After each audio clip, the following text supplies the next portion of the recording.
Okay, so we all have this set of internal rules, right? It's like a personal blueprint for how we're supposed to act. But here's the thing, most of the time, we don't even know they're there.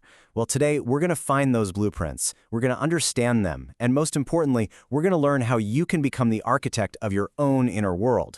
And this right here, this is our starting point. It's so easy to look at our reactions, our anxieties, our habits, and see them as flaws, as defects. But what if they're not?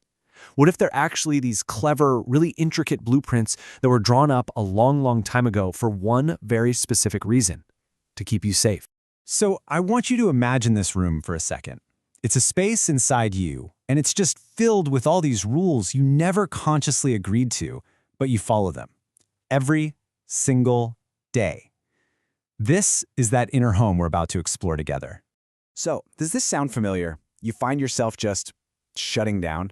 That moment when things get totally overwhelming and you just power down? It's not a glitch in your system, not at all. It's actually a deep, primal survival instinct.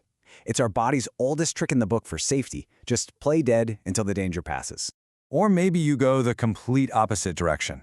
Instead of shutting down, you speed up. You push harder and harder, trying to outrun that feeling of discomfort by just being endlessly productive. And guess what? That's another survival strategy. It's a way to prove your value, to make yourself so indispensable that you can't possibly be cast out. And then, of course, there's this one, constantly people-pleasing. You know, that endless calibration to meet everyone else's needs, a lot of the time, before you even have a chance to figure out your own. I want to be really clear here. This is not a weakness. It's a highly sophisticated strategy for de-escalating threats and keeping those connections strong by making yourself as agreeable as you possibly can. So here's the thing. All of these behaviors, the shutting down, the overworking, the people-pleasing, these are what we're calling house rules. And they weren't random. Not at all. They were solutions. They were absolutely brilliant adaptive responses that you created to get through difficult, maybe even really unsupported times in your life. So please, I want you to really let this sink in. You are not damaged goods. You're not broken. You are a masterpiece that learned how to navigate a storm. These patterns, these internal walls, they were built by a very, very clever architect who was just trying to get you through it all. Okay, so if we're going to renovate this inner room, we can't start by judging the architect who built it, right? The very first step, really the only place to begin, is with a huge shift in how we approach ourselves. Just think about the power of asking a different kind of question. We are so used to asking, "What is wrong with me?" I mean, that question is just loaded with shame. But what if, instead, we got curious? What if we asked, when did I learn this? That simple little shift, it opens a door instead of just building another wall. And from there, we can start to dig a little deeper. See, once you ask when you learned it, you can then ask why. What problem was this rule trying to solve back then? What danger was it trying to protect me from? And suddenly, the whole pattern starts to make a lot more sense. All right, so once we've made that all-important shift from judgment over to curiosity, we're going to need some practical tools to actually start the renovation. So let's open up the Architect's Toolkit.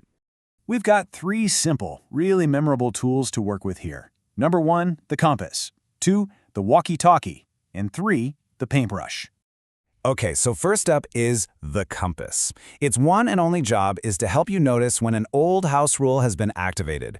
Like, let's say your boss gives you some unexpected feedback, and boom, you immediately feel that familiar urge to apologize and just shrink. That right there, that's your compass needle swinging. And here's the simple phrase that powers the whole thing.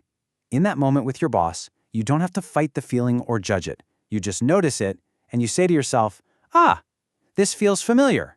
That's it. That simple act creates a little bit of space. You start to realize, wait a minute, I'm not in a new crisis, I'm just rerunning an old program. Next up, we grab the walkie-talkie. Because that feeling of inner turmoil, that's not a malfunction you need to shut down. It's a signal. It's like a flare being sent up from a part of you that's trying to send a really important message. So instead of pushing it down, you open up the line of communication. So you use that walkie-talkie to ask a direct question. You just ask the feeling, what are you trying to warn me about? You're not arguing with it. You're actually honoring its original purpose. And then you just listen. The answer might be a warning about rejection or failure, or that old story about not being good enough. And finally, we have the paintbrush. Now, this one is so important because you do not have to demolish the entire house today. That's not the goal. The goal is to make one single, small, intentional edit. So back in that meeting, instead of launching into a big defense, the paintbrush stroke might just be holding eye contact for 1 second longer than you normally would. And what does a small edit look like? Well, it could be as simple as taking one conscious, slower breath when you start to feel that panic rising. It could be saying, let me get back to you on that, instead of an automatic yes. Or maybe it's choosing just one responsibility that actually feels worth your energy. These tiny little brushstrokes, they begin to create a whole new picture over time. Okay, now that we have our tools, it's time to go to the very source of these blueprints. It's time to meet the original architect. And this really is the emotional heart of it all. Because when we trace these house rules all the way back to where they started, we don't find a flawed adult. We find a child who, in a moment where they felt alone or unsupported, had to figure out a way to cope all by themselves, a way to survive. You know, it is so easy to look back and judge that kid for the choices they made, for the rules they wrote. It's easy to see their fear as weakness. But I promise you, that isn't the truth. They were incredibly resourceful. That younger version of you drew those jagged blueprints to protect you, especially when maybe no one else could. They were creative, brilliant survivors who did the absolute best they could with the tools they had at the time. And really understanding this, well, it changes everything. It means you're no longer a prisoner of a past that you didn't choose. You are the architect now.